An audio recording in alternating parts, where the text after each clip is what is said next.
Sweet, look at that.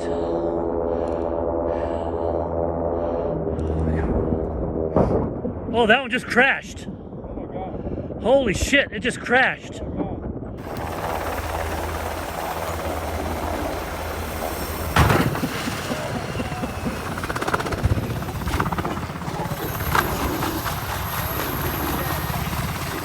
And as they landed, there was the snow kicked up, and the aircraft probably lost sight of the ground.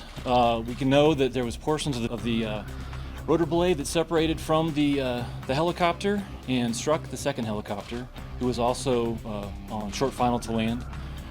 Fortunately, none of the crew were hurt.